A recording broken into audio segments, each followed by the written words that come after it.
Hello, everybody. Did you have a good Easter? Well, Teddy got a lot of Easter eggs, so we're going to show you them in a few minutes. But Teddy, I have to say you are looking really smart today with your special Easter bonnet and 3 flowers on it, a blue one and an orange and a red. And I see you have brought some tulips as well, so you're feeling very springy. And you've been busy making a daisy chain necklace. Isn't it pretty? Have you ever made a daisy chain necklace? We're going to show you how to do that on Wednesday when we're back again. So maybe between now and then, you could look out in the backyard if there are any daisies growing and pick some, or maybe in the park if you're near a park. And don't worry if you don't have daisies, we'll talk about some other ways to make a necklace when we see you on Wednesday. Now, we have somebody else with us today. So Peter Rabbit came along because he heard that he's going to be in the story. Well, you are Peter, but you're just a small part of the story today. It's really about the Flopsy Bunnies. So I'm going to put you over with Teddy, where you can sit down and listen. Oh, and let me just show you Teddy's Easter eggs that the bunny brought him. There's pink ones, blue ones, golden, orange. What's your favorite, Teddy? Orange, he said. Well, my favorite color is blue, so I think I'm going to have a blue one later on when it's time for tea. Now, before we have our story, we have a very special hello because we have 2 very special girls watching all the way in Virginia. And that's Laura and Catherine. And did you know they were watching with their teddy bears and with their little puppy Scarlet? And they sent the photograph. That was them in the photograph with the puppy in the middle. So hello, Laura. Hello, Catherine. We're glad you're back again. Enjoy the stories. Are you ready for the tale of the Flopsy Bunnies? Because we're going to start. There it is. And it's another story by Beatrix Potter. And like I said, Peter Rabbit, you are in the story too. It is said that the effect of eating too much lettuce is soporific. That means it can make you sleepy. I have never felt sleepy after eating lettuces, but then I am not a rabbit. They certainly had a very soporific effect on the Flopsy Bunnies. When Benjamin Bunny grew up, he married his cousin Flopsy.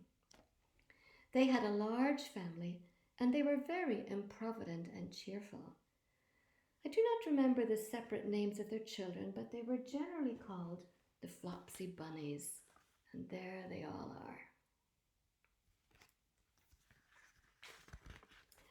As there was not always quite enough to eat, Benjamin used to borrow cabbages from Flopsy's brother, Peter Rabbit, who kept a nursery garden.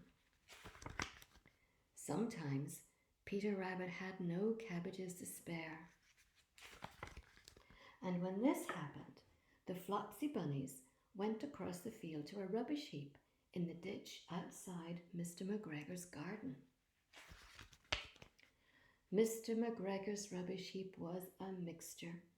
There were jam pots and paper bags and mountains of chopped grass from the mowing machine, which always tasted oily, and some rotten vegetable marrows and an old boot or two, and one day, oh joy, there were a quantity of overgrown lettuces which had shot into flower. The Flopsy Bunnies simply stuffed lettuces, and by degrees, one after another, they were overcome with slumber and lay down in the mown grass. Benjamin was not so much overcome as his children, and before going to sleep, he was sufficiently wide awake to put a paper bag over his head to keep off the flies.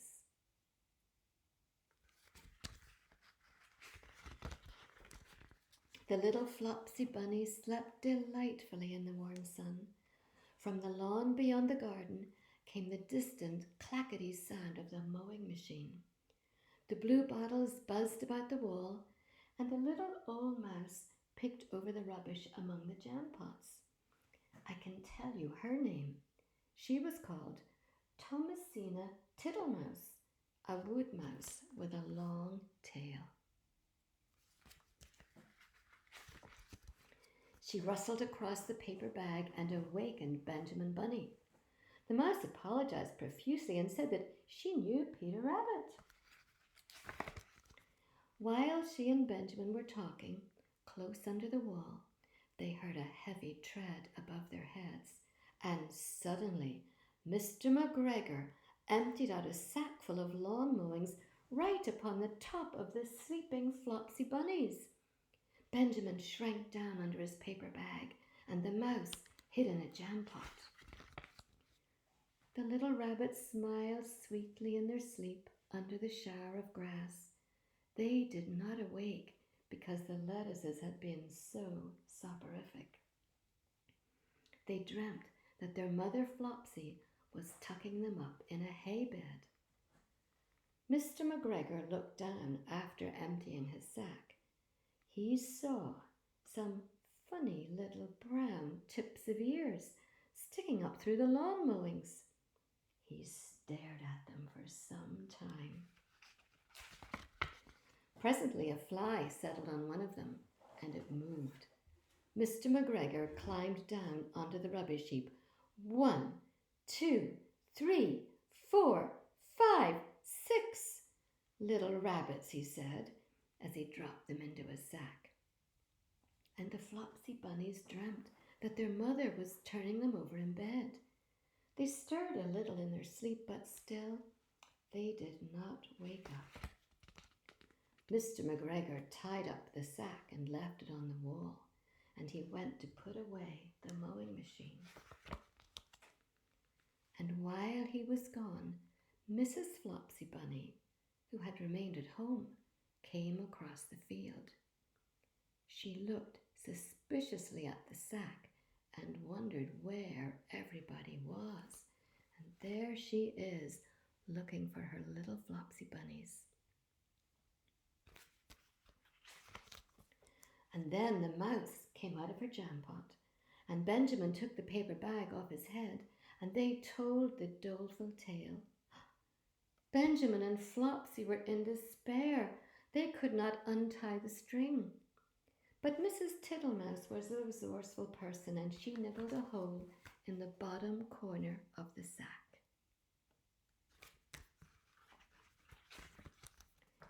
The little rabbits were pulled out and pinched to wake them.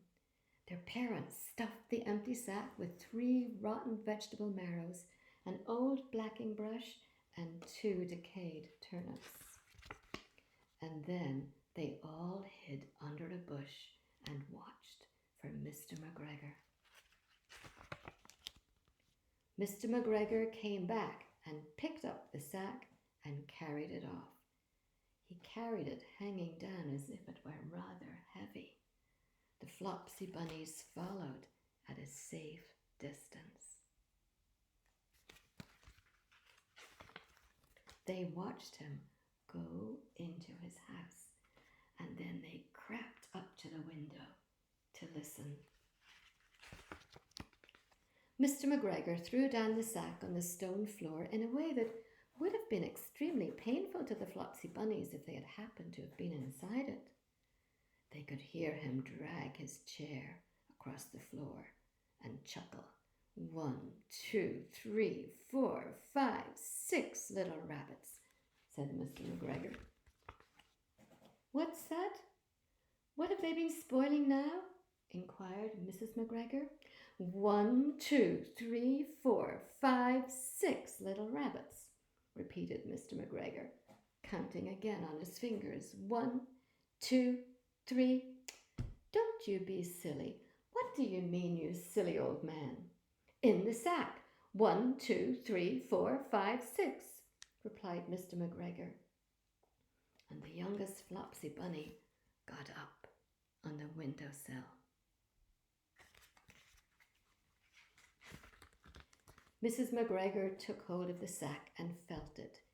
She said she could feel 6, but they must be old rabbits because they were so hard and all different shapes. Not fit to eat, but the skins will do fine to line my old cloak. Line your old cloak, said Mr. McGregor. I shall sell 'em and buy myself tobacco. Rabbit tobacco? I shall skin them, said Mrs. McGregor. Mrs. McGregor untied the sack and put her hand inside. When she felt the vegetables, she became very angry. She said that Mr. McGregor had done it on purpose. And Mr. McGregor was very angry too. One of the rotten marrows came flying through the kitchen window and hit the youngest Flopsy Bunny. It was rather hurt. And then Benjamin and Flopsy thought that it was time to go home. So Mr. McGregor did not get his tobacco, and Mrs. McGregor did not get her rabbit skins. But next Christmas, Thomasina Tittlemouse got a present of enough rabbit wool to make herself a cloak and a hood and a pair of warm mittens. And that's the end. So, I think it's time for a chocolate egg and a cup of tea, Teddy. Let me find the teacups. Here they are. And I'm going to pour out the tea. Cup for Teddy. And a cup for me. And maybe you're having a little snack wherever you are. And we'll see you again on Wednesday. Goodbye, and thank you for watching.